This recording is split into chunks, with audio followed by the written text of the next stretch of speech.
Good morning. I'm Cheng Li, Director and Senior Fellow of the John L. Thornton China Center here at Brookings. It's my pleasure to welcome you to this extraordinary event. As you all know, U.S.-China relations have become increasingly strained over the past 2 years.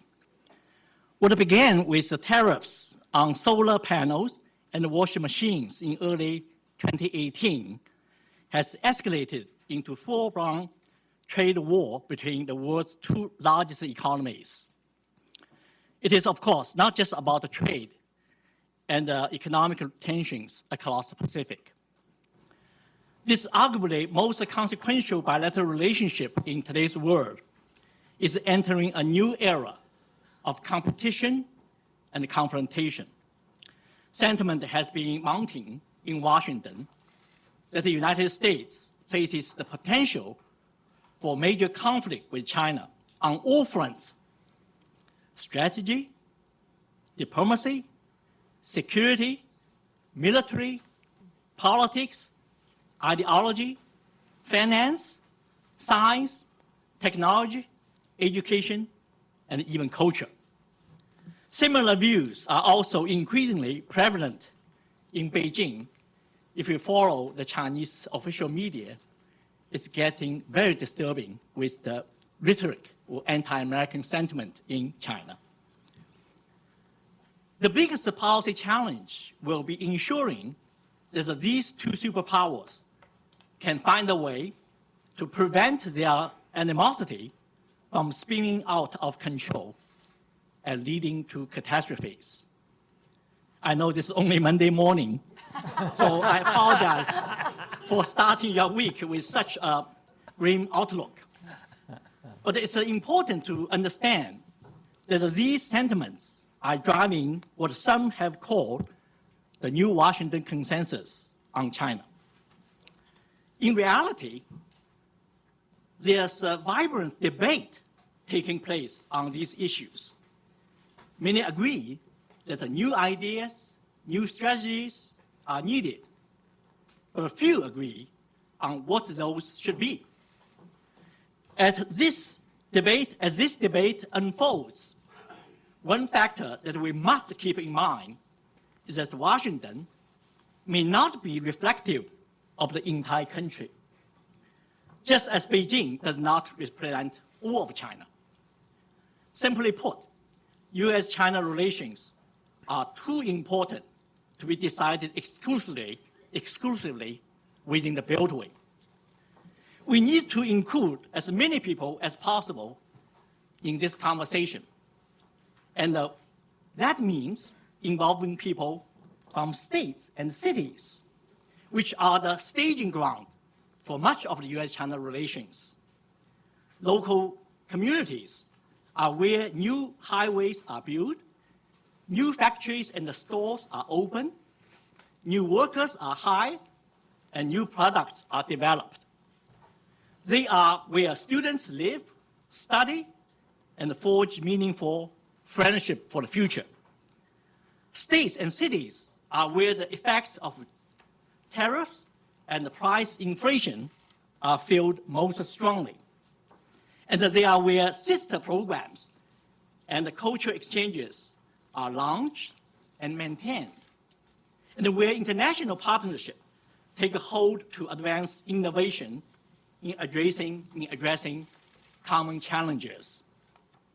Now, instead of a Washington consensus, we should strive for an American consensus. That is part of what we hope to accomplish with today's program. We truly could not find a more impressive group with us to start this conversation.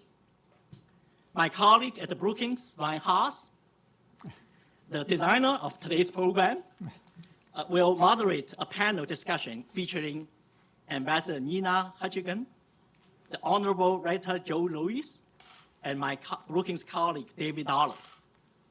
Ryan will introduce these wonderful panelists. For now, I'm honored to introduce our equally wonderful speakers and the moderator. Kate Brown has served as governor of Oregon since 2015. Having won re-election in 2018, she has worked to improve education, grow the Oregon economy, and expand access to health care. She was the first governor in the country to take actions to end the use of coal power, putting Oregon at the forefront of the clean energy movement in the nation. The Aspen Institute a few years ago named Brown as one of the 24 rising stars in American politics, recognizing her leadership role in breaking down partisan barriers and explore the responsibilities of good governance. Governor Brown, we are so honored to have you with us at the Brookings this morning. I know that this is your first talk at the Brookings. I hope many are coming and on various subjects. Bob Holden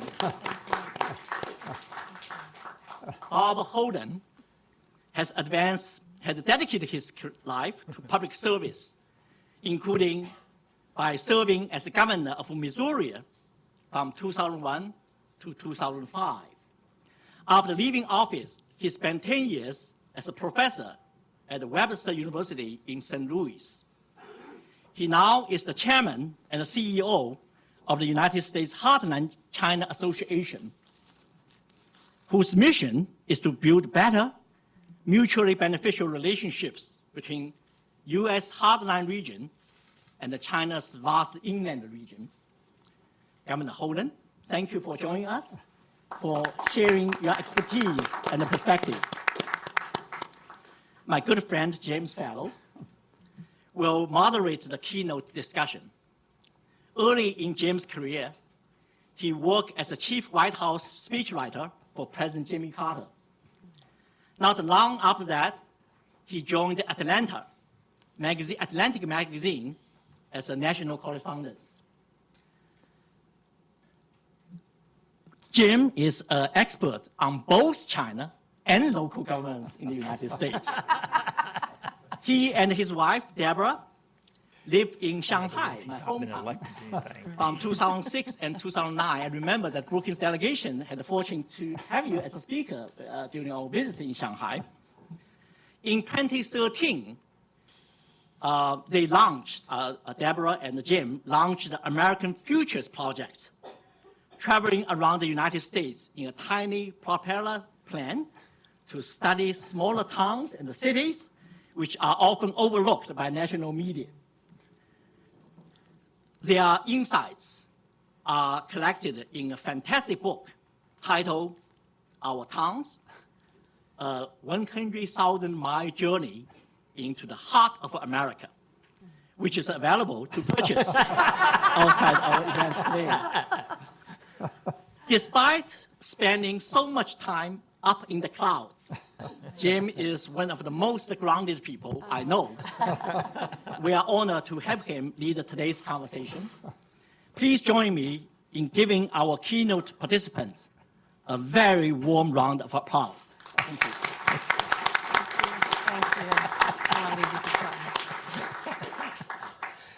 Thank you so much, Chung Lee. Thank you, Ryan Haas. Thank you to Brookings and the Thornton Center and all of you for coming today.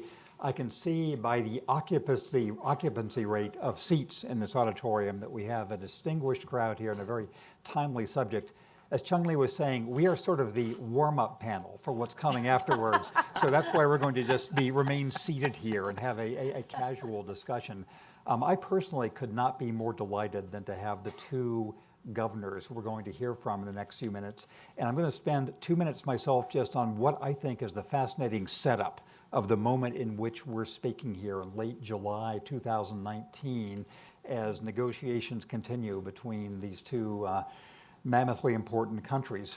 One of the trends, of course, we're aware of is things that have been changing in China and changing for a number of years. The political changes that have been underway there during the time of Xi Jinping, the implications they're having within the country, within places like Hong Kong, as we see right now, in the periphery of China, its dealings with the United States, Interestingly, there have been these political changes and a long-term economic shift in China too. Wondering whether its basic economic model that's propelled its growth for the last 30 years, whether that requires adjustment. So we have a changing China that we're all confronting.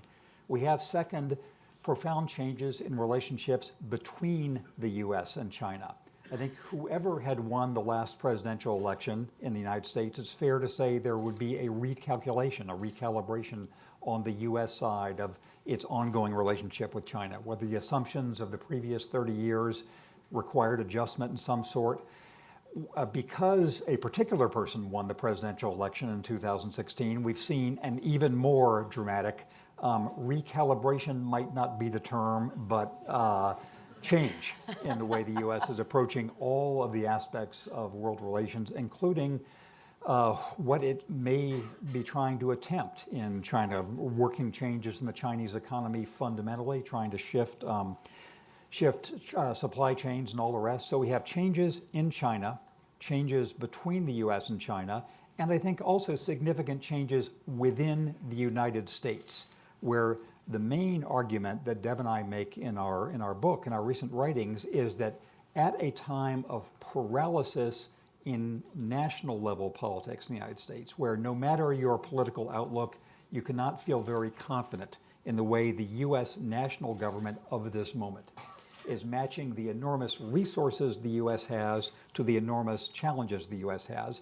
At that moment, the leverage, the promise, the renewal, the possibility has swung to localities and states, where cities, multi-city regions, and states are the places where you find innovative things, whether it's Governor Brown with her environmental and sustainability shifts in Oregon, whether it's a deal announced just this past week with California to essentially take the lead in setting emission standards for the international car industry. We see across the country mayors, governors, and other local leaders saying we are filling the vacuum in sustainability and educational innovation and also in international relations, bizarrely, where it is the local units of U.S. government that seem now to have the most creative and sensitive approach to dealings in the rest of the world. So we're going to ask these two governors from different parts of the country at different stages of running their states how they view from their perspective the problems, the opportunities, and the future of U.S.-China relations. I'd like to start with an overview type question from Governor Brown. You're running a state that is economically and culturally very important for the United States, although its population is not enormous like California or Texas or New York, but it has a very high value strategic role in the world economy in trends and other ways. Oregon has also been historically a Pacific-looking state in interactions with Japan and China and the rest of Asia. What is your state government doing now to adapt its own economy and its international relations in the face of this storm at national level contact between the U.S. and China? Thank you, Jim. Delighted to be here this morning, hosted by the Brookings Institute, and really encouraged to see such an enthusiastic crowd here. And thank you to the Brookings Institute for hosting us. Oregon, as you said, is a very small state, 4.2 million people. We like to think of ourselves as small but mighty. We are very proud of our activism, progressive public policy trends that we have set for the nation over the last several decades. And at the same time, we think it's important that small states be leaders in progressive public policy, and that's exactly what we've done. I think the good news about what's happening nationally is it's an opportunity for the states. People say that we are the laboratories of democracy. I like to call us the petri dishes of progressive public policy, and that's exactly what we are doing. So from my perspective, trade is so critically important to a state like Oregon. We are, in terms of states, one of the top 10 in terms of our dependency on trade. And we are one of 4 U.S. states that has China as our largest trading partner. So it's really key for us. And we are focused on a couple of things. One, I'm committed as the Oregon governor to ensure that as a state we are continuing to make investments in a number of arenas that will ensure that we are attractive to foreign investors. So number one, infrastructure. In 2017, I passed a very aggressive transportation package to invest in our roads and bridges and resiliency. Number two, this session we just made a significant investment in our education system, and we are trying to move forward on a cap and trade policy. Happy to have that discussion as well today. But we think these investments are key to growing Oregon's economy. We have one of the fastest job growth rates in the entire country. As many states do, we are right now have a very low unemployment rate. So we're going to continue to make investments to grow Oregon's economy. And then the second arena that I think it's critically important for our states as well as our cities to lead on is build relationships. And that's where I am focused, building relationships both with politically, frankly, economically, as well as culturally. And I'm committed to doing that. I think it's really key. So could I ask you one follow-up before turning to Governor Holden? Has there been a specific way in which the much more cautionary, bellicose, however you want to describe it, U.S. national policy towards China of the past 2 years compared with its predecessors, have they made any specific differences in what happens in Oregon? Either Chinese investment that's not coming in, sales you are not making, people who are not visiting, or essentially are you operating more or less the way you did 2 or 3 years ago?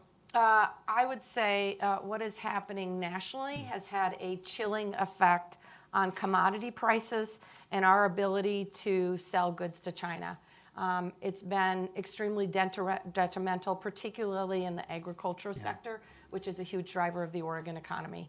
And then there's also been sort of relationship pieces, for example, inspection policies that used to take 2 days, 1 or 2 days in China, are now taking a handful of days, which might not matter for certain goods, but for blueberries and cherries, it's a killer. It has a killer impact. So, thank you. So Governor Holden, so if you have... I vote for her. So it's been, you were governor of major Midwestern state 15 years ago in the early 2000s. You've been crucially involved recently in trying to forge connections between that region of the country and China. Tell us how you see the recent shift in national level interactions between the two countries affecting your states, your companies, your farmers, your governments there in the region, in the Heartland region. First of all, it hasn't helped, to say the least. You know, we are known as you refer in your book, to the flyover region of the country. And what's unfortunate about all of that is so much of the economics of our country has really been generated out of this heartland region, whether it be in agriculture or manufacturing, automotive manufacturing in particular. And so we're watching all of that become very, very difficult to manage. When I was governor of Missouri, I was also chairman of the Midwest Governors Association.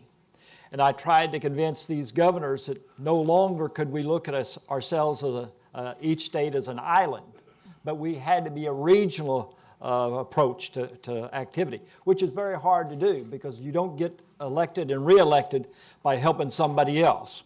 You get elected by helping the people in your state. But I think that's the only way we can be competitive in a global economy that we're a part of today. And you talk about the tariffs.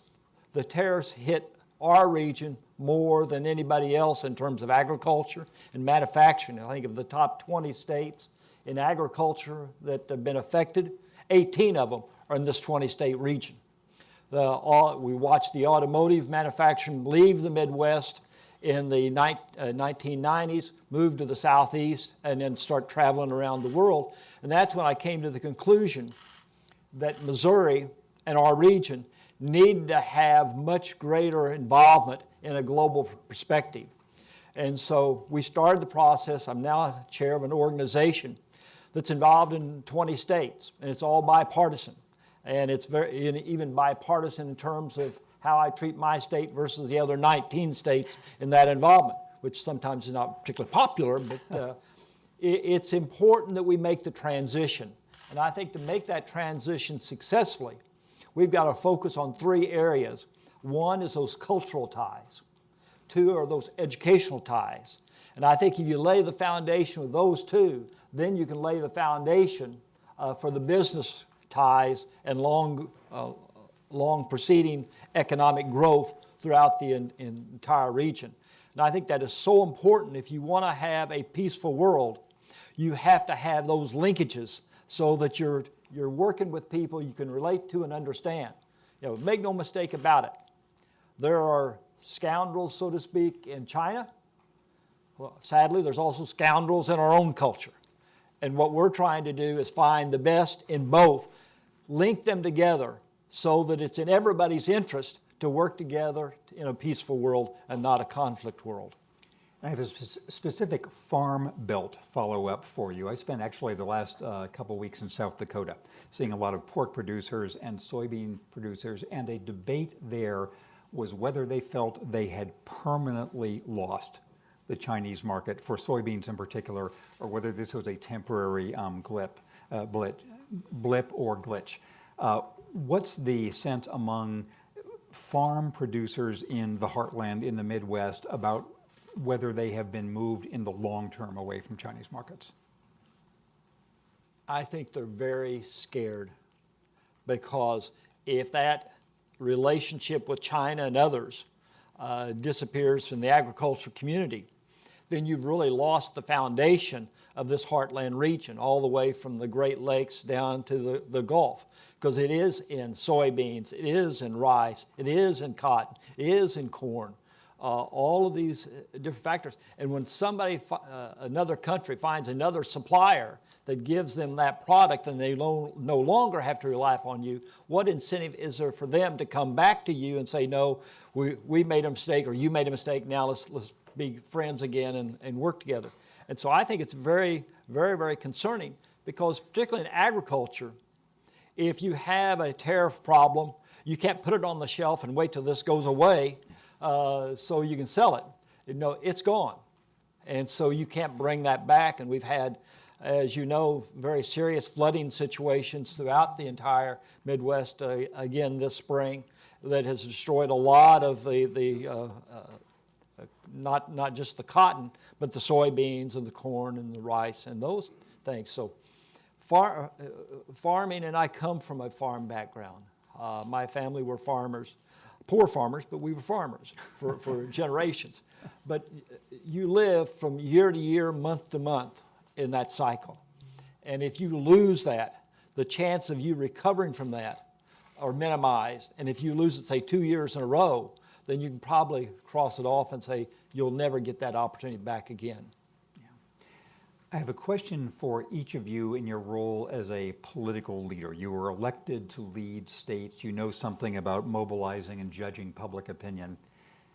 I'm going to offer you a hypothesis, which you can agree with or disagree with, and I'll turn to a question. My hypothesis is it's a really fortunate thing for both China and the United States that, given all the structural possibilities for head-on strategic collision between the countries, the different political systems, the rise of China to its new economic eminence, et cetera, it's a good thing that person-to-person Chinese-American relations are as affable, as positive, as good as they generally are. My hypothesis is Americans in China generally end up enjoying it, though going crazy in various ways, and so too with Chinese people coming to the United States. That's the premise for saying, and you can think of lots of other national stereotypes, national hostilities that are more poisonous than U.S.-Chinese sort of person-to-person relations. That's the premise for asking you, what is the temper of relations and attitudes in your state right now towards China? From the White House, we hear they're cheating, they're stealing, they're bankrupting us. What's the opinion of Oregonians right now about China and Chinese people? I don't know if I can answer the opinion of Oregonians, but what I can say is that we in Oregon see these relationships as critically important, both on the cultural side and on the educational side. We obviously also see the economic side too, but in terms of culturally, we're in Portland proud to host, I believe, the nation's first authentic Susho garden. And that is a very important part of our city and place. We continue to build those relationships through our state to province relationships, sister state and sister city relationships. And we continue to build those ties one person by one person. Educationally, they're critically important as well. My home is in Southeast Portland. 2 blocks from my home is a little elementary school by the name of Woodstock Elementary, and we have a Mandarin immersion program at that elementary school. And students in Oregon, in Portland, can continue from elementary school through high school in their Mandarin program. And so we see these relationships as critically important, not just for the short term, but for very much the long term. And so we're going to continue to invest in them, and we're going to continue to build them. And speaking now for the Heartland, which is often stereotyped as the most provincial part of the U.S., but in fact is the most internationalized in business operations and all the rest. What is the temper of people's outlook towards China, the country, and Chinese people now? Well, I think it probably depends on whether your business is doing well or if your business has been hurt. Yeah. And I think we're in that stalemate. The people don't fully understand, how this can happen to this country. We've been a leader since the 1945 to 1950s. We've had great leadership. We've built alliances all around the world to keep our country safe and us prosperous. And now they're seeing those being unraveled. And they're scared, and they don't know what the outcome is. But right now, it's not working. And the unfortunate thing is, I think building these relationships with people like a Harry Truman when he was president, all the way through the Bushes and the Clintons and everybody else, is we laid a very strong foundation for long-term relationships. I know 3 or 4 years ago when I was teaching at Webster University, I'd always let the students make any comments they wanted to make after I turned in the grades, so nobody had to worry about what may transpire from there. But I had a young lady get up and she said, "Governor, I will not go back to China the same person that came to America." Now, what better foreign policy can you have for your country? 3 years ago, 4 years ago too, I've been active with the American Legion Boy State and Girl State program in our state, which is in 49 of the 50 states. And I convinced them to invite some Chinese students to come and participate. And we sent some students to China to participate. That's the first time in the 80-year history of that organization that even thought about doing something like that. But they came, we participated. 2 years ago, a young lady got elected governor of Missouri Girl State. Now, 850 girls from all over the state of Missouri are selected by organizations to say, this is going to be a future leader. This young lady got elected to be governor of Missouri Girl State. Come to find out, she's not even an American citizen. Her mother had married a gentleman from St. Louis, and he had brought him back to the United States, and she had started schools there and got picked by her school to participate in the program. That tells me if you build the right cultural relationships through your culture, through your education, that we can link these two cultures. That first trip I made to China as governor and opened Missouri's office, I always would visit a school because education has been extremely important to me. I started out in a one-room schoolhouse. And without teachers and others along the way opening those doors, I wouldn't be sitting with you here today. So I'd always visit school, and this one teacher in China came up and she said, "Governor, I understand your youngest son is turning 10. Would it be okay if some of our students gave him a little gift?" What's a father to say? No, we can't take a gift. No. So one by one, each one of those students came up and presented him with a little present. I turned to my wife and I said, I can work with these people. And that's what we've got to do, is find the good people in both cultures, build those relationships, and then the rest of it will take care of itself, because the politics will react to what the people want done long term. So I have one more question myself for each of our governors, and then I'll involve the crowd in your own questions too. And Governor Holden, I'm going to start with you on this one.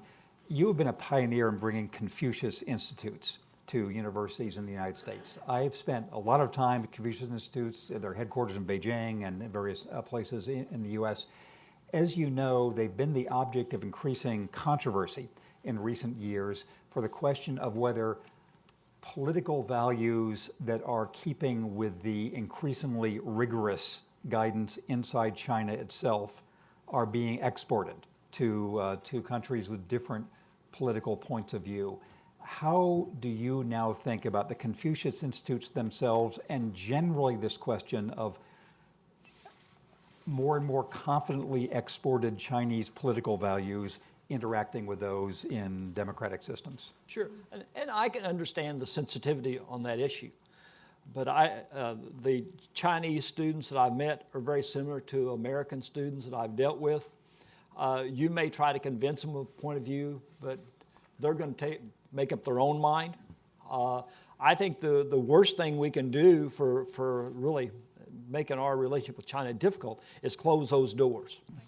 I think anytime you close doors and build walls, you've actually sent a message that you're not in any interest of working together.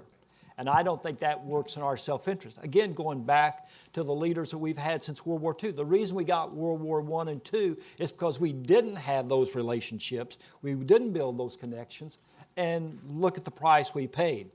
Now you look at whether it be a Truman, whether it be an Eisenhower, whether it be a Kennedy, whether it be a Johnson, whether a Reagan, on down the line, all of our leaders up to the current time have said, in some way, we may not always agree, but we'll find out ways that we can work together for the benefit of both. Even Jimmy Carter gave some great speeches to that effect. Well, and no. He had a pretty good writer too, by the way. No, but I was down in Atlanta a couple months ago when the Bush Foundation gave a gift to Jimmy Carter for his leadership on this issue. And that's bipartisanship. That's in America's interest. And that's what we need to have out of our political leaders today, is an interest in the country before others. So Governor Brown, from the Oregon perspective, whether it's Confucius Institutes or the Chinese government sort of having extraterritoriality on political points of view that are sensitive to it but may not apply the same way in the U.S., how does that affect Oregon?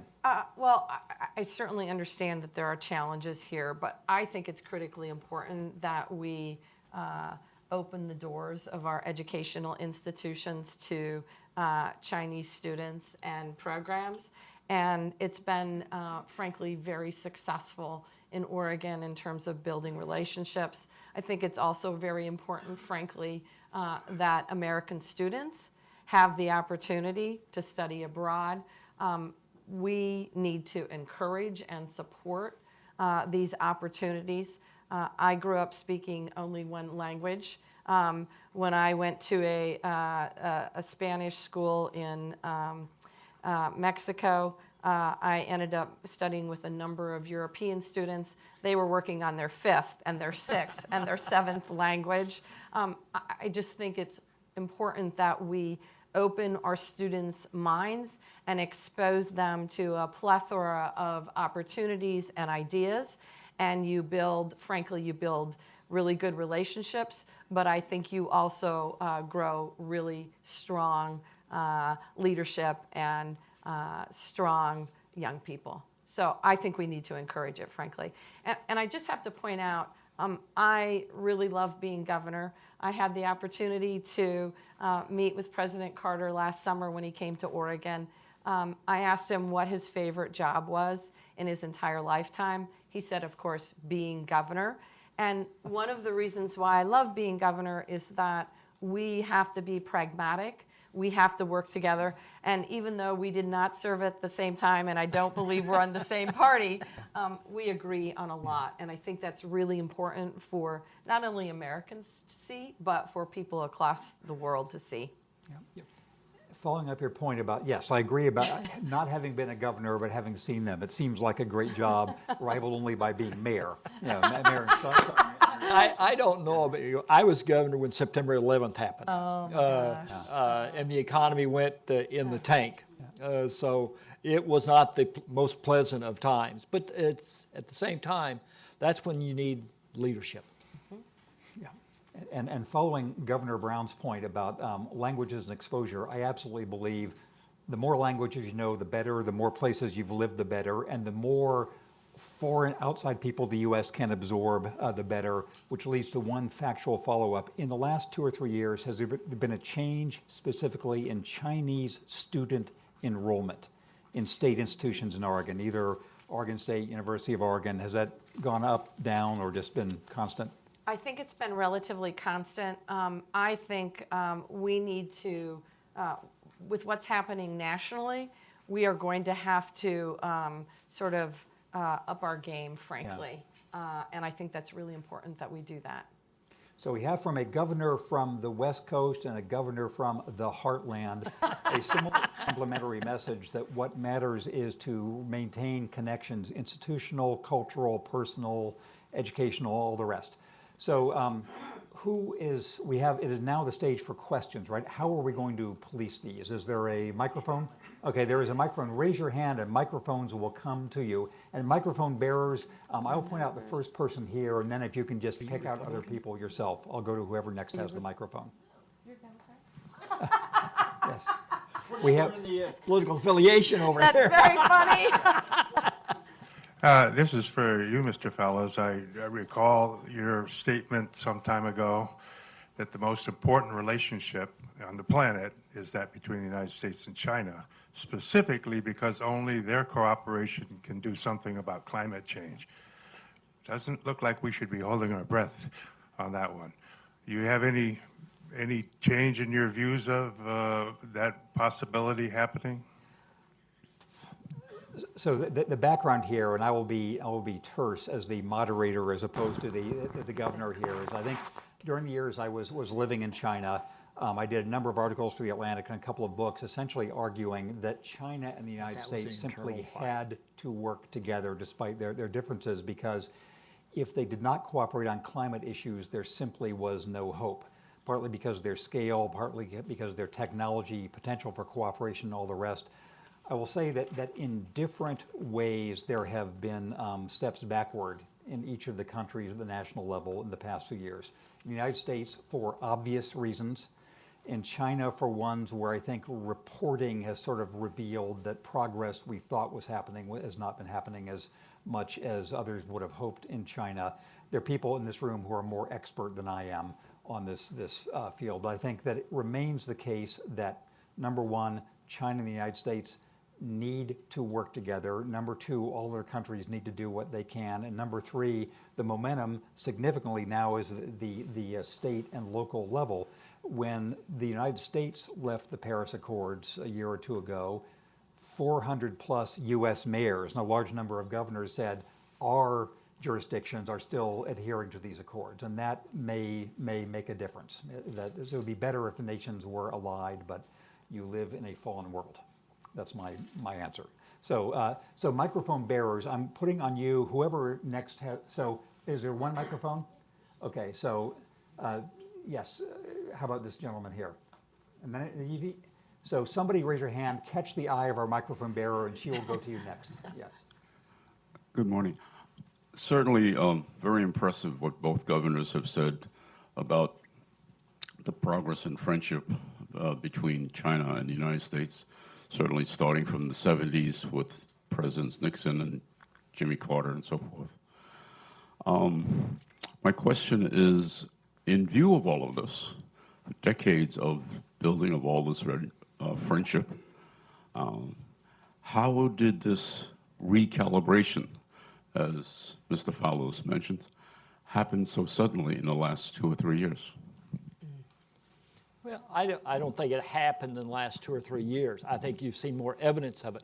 But I think what you're seeing happen is now people are scared. The potential of losing their jobs, losing opportunity, and those jobs and those opportunities may be going somewhere else.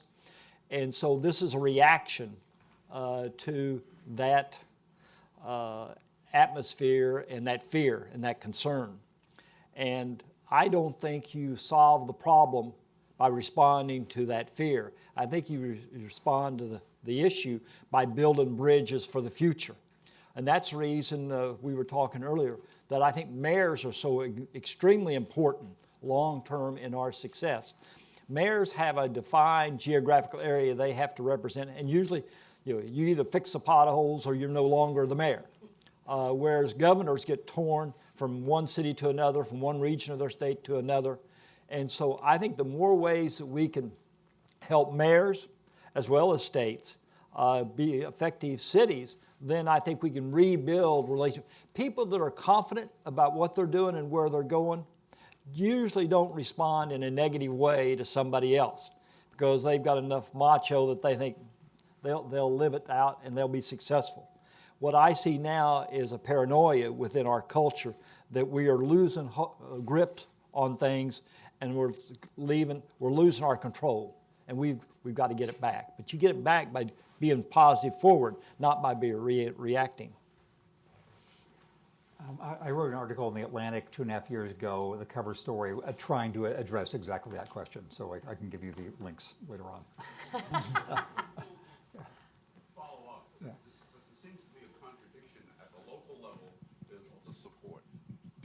There seems to be a contradiction. At the local level, there seems to be all the support, but yet the very same representatives from those local levels, when they reach the national level, have a totally different view. And that's, the last few years been very difficult to understand. Can I horn in with a hypothesis here?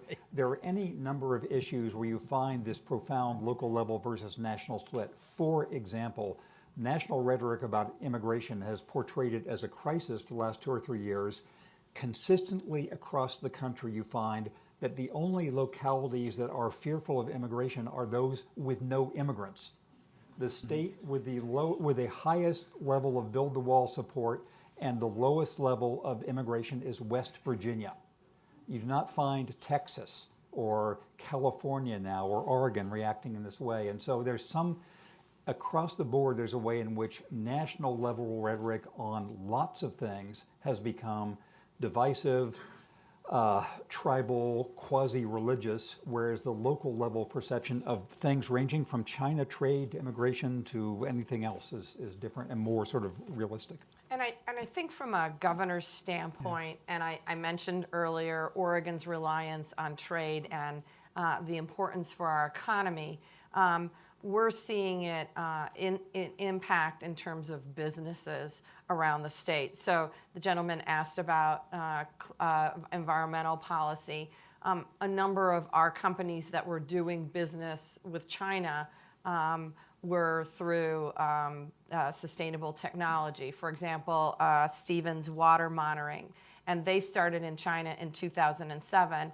And as a result of the tariff battle, frankly, they've lost about 3/4 of their Chinese market, and they're concerned it's never going to happen again. And so, from my perspective as a governor, it's all about the jobs and the economy, right? But if I can't impact that, and I'm going to do everything I can to impact that side, then I'm going to focus on the relationship piece, the cultural piece, because that's a long-term investment, and it may not pay off in my term as governor, but I know it will pay off for the people of Oregon in the years and the decades to come. Yeah, go back. Go ahead. Yes. No. Yeah. Go back at major businesses in your community and look who founded that business. You will find that most of them started out as immigrants. 2 of them that come to mind in St. Louis, Pulitzer and Anheuser. Yeah. And so really immigrants have been the fuel that's allowed our country to grow and prosper decade after decade after decade because new immigrants were coming in and starting new careers and building new foundations. And we shut that off. We're not hurting other countries, we're hurting ourselves. Microphone is back here. Who has the microphone? Yes.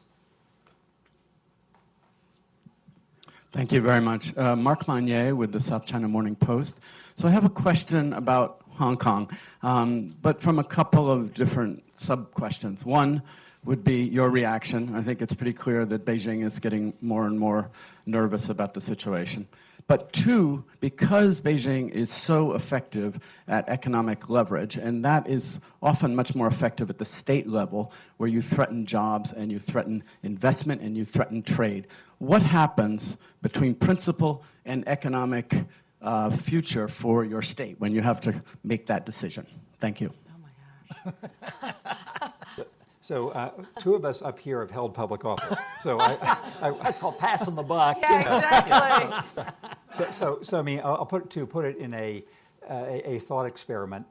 Well, if Oregon had if the crisis in Hong Kong becomes more acute, and there were pressure in Oregon to take some principled stand in support of free speech in Hong Kong or whatever, what do you think the state government of Oregon would do? Look, I have been trained not to answer hypothetical questions, so I am not going to answer that question. I just know that the economic ties are really important, and you know, just in terms of how we move product, it's absolutely key. And at least for the time being, we will continue to support that. I was in Hong Kong a couple weeks ago. Had dinner along with 50 other people, by the way, with the mayor. You know, my sense is it's a no-win situation both for Hong Kong and the People's Republic of China. They're both trying to figure out how they can dance together and stay together. But you've got particularly the young people in Hong Kong watching very carefully that none of the things that over the years Hong Kong has developed in terms of their own liberties, that none of those are taken away. And of course, the People's Republic of China is trying to now, since Hong Kong is part of their country, manage those set of circumstances. So, I mean, I think it's a very difficult situation for both. And Ryan and a lot of others at the export here at Brookings discuss this all the time. And I think the key is to keep those lines of communication and dialogue open, talking. And that's the reason I did work with the East-West Institute and went to China a few times with them, and they brought delegations here. You know, I just, as I said, came to Hong Kong. Half of the speakers we had were former military people from the United States talking about the importance of keeping those lines of communication open for the safety of our own culture. So this side of the microphone bearer, find somebody who looks pressing to ask a question. Okay. Yes, this young one up here. Good morning. This is the reporter from the Shenzhen Media Group. So my question is for Mr. Bob. From what you heard from the Missouri corn or soybean farmer, the section from Donald Trump to them or the trade opportunity with China, so if they have a chance, which is more favorable to them? Thank you. Yeah, go ahead. Go ahead, no. So just to clarify what you're asking, so you're asking the attitudes of some of these farmers, the American farmers, towards the Chinese moves? Is that what you're asking the governor to say? Yeah. Well, being from a farm background, but not being of the same political party as a lot of farmers, farmers are very self-reliant as long as they are in command of the situation. With the tariff situation, it's now out of their control. So on one hand, they look for survival and self-interest. On the other hand, for that survival and self-interest to occur, they've got to be selling their soybeans. And so I think they're really caught. And that's the reason you see so many of the leaders from around the country in Congress not saying a whole lot publicly about what's going on, because they don't know, and they don't know what the response is going to be. So I would say farmers are by nature more conservative, but also in self-interest, they've got to sell their soybeans and their corn. I'll say also the South Dakota farmers and pork producers I spoke with recently are, every single one of them is following with intense interest the African swine fever situation in China now, what that's going to mean for world pork markets. And I'll just say, for a state like Oregon, unlike most of the Midwest states, we have a number of commodities. We're over 220. And so the dynamics are challenging, and the uncertainty is very concerning. Our food processors are concerned as well. We do potatoes, and our frozen potato industry lost over $20 million last year due to tariffs. So the uncertainty is extremely challenging. As the governor said, our agricultural sector is very strong and very resilient, but it does get challenging, and obviously folks are concerned. So the microphone on this side of the room, so yes. Thank you. Owen Churchill with the SCMP. I have a question for Governor Brown, if I may. There have been concerns raised both by observers and also the administration itself about the nature of some of the Chinese interlocutor organizations that are facilitating exchanges on the subnational level. For example, one of the co-hosts of the NGA's US-China Governors Collaboration Summit was the Chinese People's Association for Friendship with Foreign Countries, which is believed to have ties with the United Front, which is, essentially a propaganda or influence wing of the party. So I just wondered whether you shared any of those concerns about dealing with organizations that have perhaps opaque relationships with the party, and if so, what you're doing to mitigate those risks. Thanks. So I'm a member of a number of national and regional organizations, including the National Governors Association and, for example, the Western Governors Association. Obviously, we have a variety of folks who are sponsors of those associations. I try and work individually with those associations or not, depending upon their philosophies, and certainly work with my local associations, the Oregon China Council and the Northwest China Council, as I move forward in terms of building relationships, developing economic ties, and expanding cultural opportunities. So thank you. Yes, over on this side. I'll say as the microphone is being passed over, I guess one assumption would be a lot of Chinese organizations have governmental or party backing. But we do. Yeah, but sort of. But yes.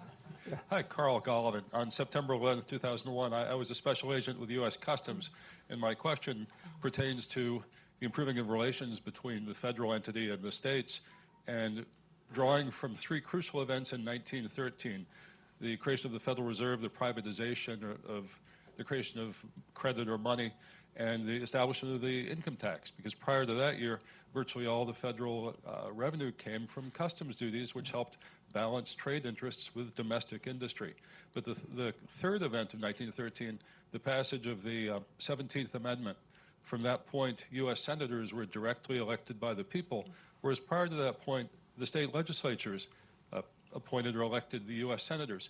Should we repeal the 17th Amendment so that the state legislatures will appoint U.S. senators, which will then be more responsive to the states in establishing federal trade and foreign relations policies? Talk about a question you have not foreseen. Oh my gosh, Yes. you're Let me talking move to away a here. governor who comes from a very active initiative and referendum state. It was initiated in 1903, and I can't remember what year off the top of my head. I think it's 1905 that we moved to direct election of our U.S. senators. So I would just say from an Oregon perspective, hell no. But I haven't had that conversation with my constituents. So thank you. How about from a Missouri perspective? No, I'll go along with her. That's one you don't want to touch. The other perspective is looking at the current Senate, it would be hard to be worse, but that's a whole different discussion. That's just a little joke. Yes, this side, yes. I think we have time for one or two more questions. Yes. Thank you for your presentation. I think it's clear that from the governors or ex-governors is that there's a lot of fear, either Heartland or the West Coast. Could you put the microphone up? Sorry, please? there Thank you. seems to be a lot of fear, at least we understand, and the fear is an economic fear. And the solutions that you are all suggesting is a secular solution, not a cyclical solution. So cyclical meaning short-term, secular means long-term. And we're trying to fight a cyclical issue with a secular solution. Does it mean that you don't have a cyclical solution? Then that's why you go to the secular solution? Or is it because that we're not able to explain away that this issue, the other gentleman was saying, that what happened the last 2 years? What happened the last 2 years seems pretty clear, that we have initiated, rightfully or wrongfully, this more antagonistic discussion, and that the people who are most fearful are continuing to be supportive of that line of discussion, which is really very interesting from a psychological standpoint. And I appreciate your thoughts really talking more about that than to suggest what the secular solutions are. Thank you very much. Who would like to lead off there? Oh my gosh. Well, I'm well aware this is a nonpartisan organization. I am extremely supportive of putting a new occupant in the White House that would change this national and international conversation and put it in a different direction. That being said, I don't think it's going to be a change in the occupant in the White House that is going to change the, I would say, hypocritical or sort of interesting dynamics that you have just highlighted. And so I think that's why the long-term work that we are doing is so critically important. It's probably the work I am doing in Oregon is not going to change somebody's minds in West Virginia, but hopefully the young people that are going to school in Oregon, some of them may end up in other states and may have the opportunity to educate their peers in the future. And so I am relatively hopeful and optimistic that we can do both. We can walk and chew gum at the same time. We can work to change the cyclical and the longer term. So, Do you want to add, or shall we go ahead? Be real short. I mean, I see two trains of thought. One is economic competition versus national security. I see too many political people using the issue of national security to mask the economic competition issue. And we've got to figure out how we can separate those. And the difficulty is with the tremendous innovations that are occurring in technology and information, it's very hard to begin with to separate it out. But our political leaders have conveniently put them all together so that they mask the issues we've got to address. We have time for one short question. Microphone, if you can choose somebody, a short question and brief answers, and we'll thank our guests. Yeah. Thank you very much for a great discussion. Recently, two tenured professors were fired by Emory University, Chinese professors, for supposedly having connections with China. A Chinese applicant for a position in National Institutes of Health was pulled out by the police as he was giving a presentation. How does this affect the community of education interaction where there's this sort of attitude? And the third point is a large number of Chinese students are supporting public education, coming here and paying for education. So this is a tremendous threat to this exchange that you people are talking about. How are you going to address this? Do you want to respond? Go ahead. So as an active governor now, are you seeing this threat in Oregon institutions? I am not, honestly, but it's certainly concerning to me. Where I'm seeing the challenges is in our business organizations, frankly, our businesses that are doing work globally. And I think it's so important. Tim Boyle, the CEO of Columbia Sportswear, they are being challenged with the national issues in terms of bringing their international workers into Oregon and having the ability to connect and work. And so what I think is so important is for people in different sectors to be speaking out when they are concerned that things aren't right. And I'm really proud of the leadership of folks like CEO Tim Boyle. I will happen to mention as well, his mother was an immigrant from Germany. They obviously have been, and he has been a leader in talking against some of the issues that are happening nationally. And you didn't ask, but my view on this is that the American strategic advantage and conceptual greatness is our openness to an outsized share of the world's talent. And anything we do to jeopardize that is both self-defeating and wrong. So I think we need to defend this goal. So please join me in thanking Governors Holden and Brown. And we give the stage to the main panel. Thanks for watching. Be sure to like and subscribe for more videos from Brookings.